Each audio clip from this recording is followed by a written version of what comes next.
There's some questions which are this thing. So can I call Yeah. V.A. Krishna Kumar? I always have a question, especially when I used to be working in Uttar Pradesh in campaigning, and it's really hot. And I have the luxury of coming here in a shirt, and you have to wear this suit and shirt and all this. So I'm feeling hot just looking at you. Sorry.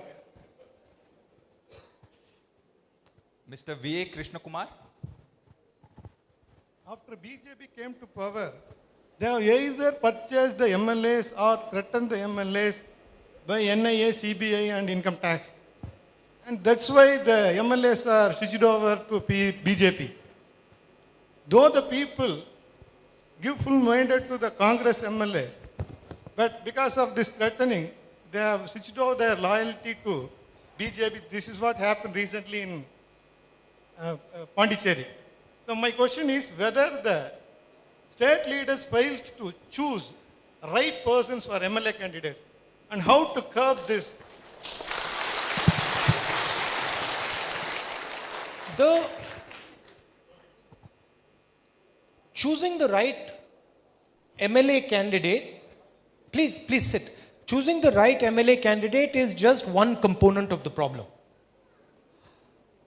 If we look at Madhya Pradesh, attempt in Rajasthan, Goa,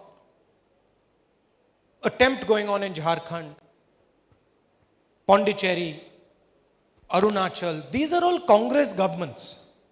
These are all governments where people gave the mandate to us. And concentration of capital took the mandate away from us. I know the amount of money that was thrown at the MLAs in Madhya Pradesh. I know the amount of money that was thrown at the MLAs in Rajasthan. We are talking massive amounts of money. Right? And so, when you have one party that is fighting the election with thousands and thousands of crores, and you have other political parties that are not allowed to raise finance, that financiers who would like to support opposition parties come and say that, look, we understand what you're standing for. We support what we are standing for. But if we give you 1 rupee, our business will be destroyed. I've had that conversation where they say, we want to support you, but if we support you, it means that our business will be destroyed, and so we cannot support you. So on one side, you have capture of all institutions. You have a monopoly on finances. You have a monopoly on the media. And on the other side, you've got political parties that are not allowed to compete. When they form governments against all odds, their mandates are taken away from them. So, where is this heading? It is, see, as a political person, as a political leader, normally, in a democracy, I require institutional support.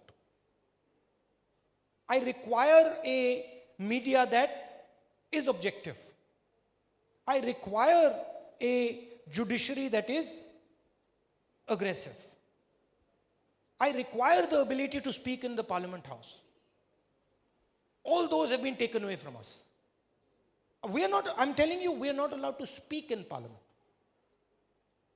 Literally, we're not allowed to speak in Parliament. So where is this heading? There is only one way this thing is going to get resolved, and that is mass action. When the ordinary citizen of this country realizes that this country now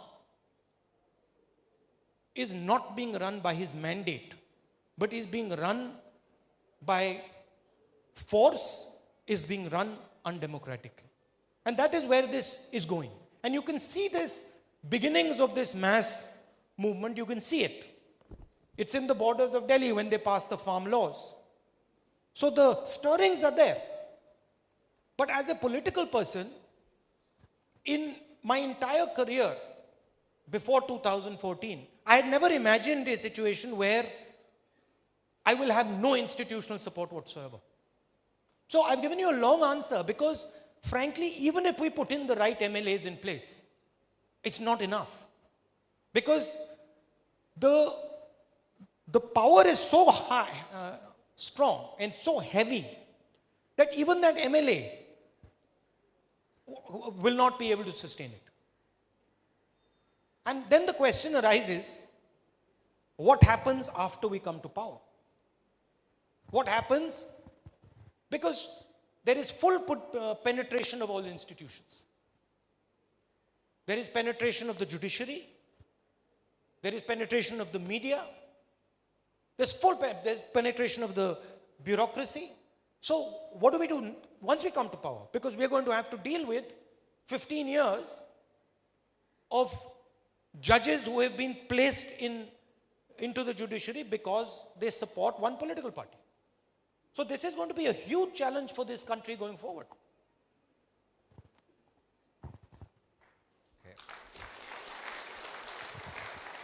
Okay.